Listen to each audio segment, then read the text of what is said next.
Hey guys, this video is a bit of a warning about falling into a trap when dealing with performance automotive companies. Now obviously not all companies are bad, but I think this is coming from my experience, there are a few ways to minimize your risk, and I think they are kind of well worth it, and these lessons were learned definitely the hard way, unfortunately. So a little bit of backstory. I went to a shop, paid up front for a build, received nothing in return but essentially the shell of the car and an empty bank account. The shop ended up taking my money, parts out of the car like the short block and the transmission, and then essentially what happened is before the project was even remotely completed, a person came in, bought out the shop, shut it down, and I was essentially out 12 grand and parts. My losses actually total more than 12 grand when you factor in the state of the car and the lost value, but that's really neither here nor there. Really, as a result, the car hasn't moved under its own power for about 3 years. So let's get to the advice section, and this is specific to the aftermarket industry.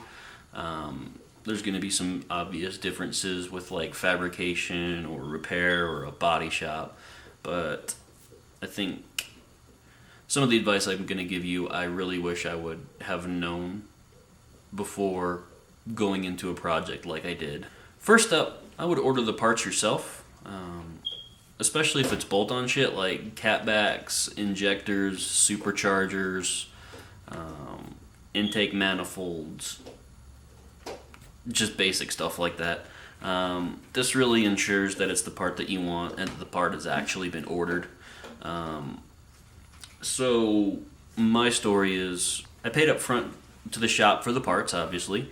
I'd wait week after week, and week after week I would hear the same thing, that the supplier was behind. This actually does happen quite a bit in the industry, unfortunately. A lot of suppliers get really behind during high demand season.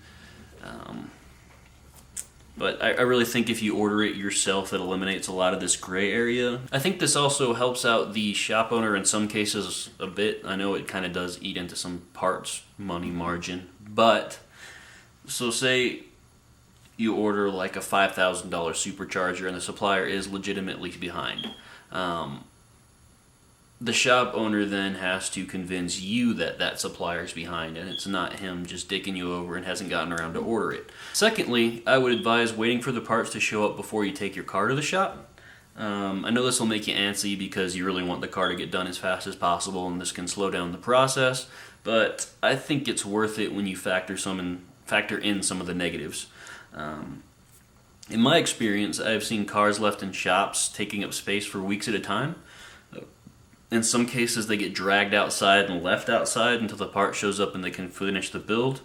I think this gives a really big opportunity for vandalism or part theft to occur. And then, even if it isn't dragged outside and it's just left in the shop, I don't know how it is where you are, but I've been to multiple shops where they kind of just let people walk through the back of them. A lot of times these people can have sharp objects in their pockets or something like that. It might be brushing up against your car. Just gives it more opportunity to get scratched. And especially here in Colorado, if it does happen to be dragged outside, we get a lot of hail out here, so it increases the probability of your car being damaged. So by you taking the time to get the parts that you want, if you're not doing the labor yourself, and scheduling a time with the shop, bringing the parts down with the car, it allows it to be just here are the parts, here's the car, get it in, put it together, pull it out.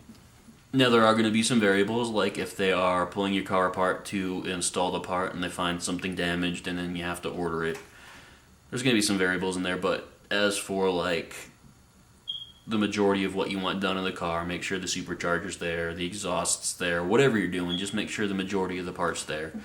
So if they are scrambling for some little piece to get it back together, it's minimal. The point I'd like to bring up is get specific receipts for everything. If you do have to buy parts through a shop, say they find something that was damaged when they were pulling it apart, get a specific quote and a specific receipt for that part. Also, when you are going to the shop, I would write down specifically what you want done to the car and get the estimate definitely written down and make sure you have a copy of it. Granted, there's going to be some wiggle room in there, like I said before, if they find some damage, and they might have to go a little bit over what they agreed to. But every bit of paper you can get, every receipt you can get, it protects you as a consumer. So if you do unfortunately have to go into the lawsuit process, it gives you more data you can get to your lawyer. The moral of the story is protect yourself.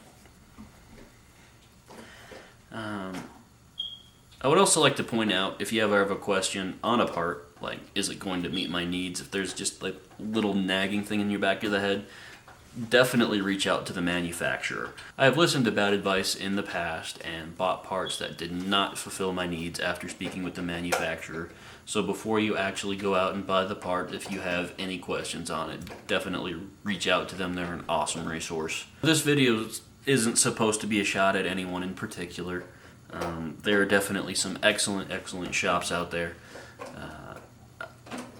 Just be careful with how you approach the hobby. I'm not going to sugarcoat it. It sucks being in my shoes. Not having a car running for 3 years while everybody else is out racing. It's definitely a downer. But on the bright side, I am coming back. I am progressing on my builds. Yes, I said builds. To talk about them a little bit in general. So the initial car that I got screwed over on is a red 03 Cobra. I'm really hoping to make a fuck ton of power when it's done, and it's going to be a drag strip rocket. The other is going to be more of a street car. So I picked this other car up with my stepdad. It was another car that was in my situation. Be quiet, you. So the overall goal of this other one, which is a black 03 Cobra, is going to be more street oriented. I've got a 5.3 mod motor based off the Boss block that is almost together. I'm hoping to get that together with the TVS. It's already got a built T56 and a fuel system, so it should make some real fun, torquey, streetable power. I will definitely get into more into depth about those builds in later videos. That wasn't the goal of this video, to get directly into them. But yeah, feel free to comment, like, subscribe, dislike if you disliked it. Thanks again for watching, and have a good one.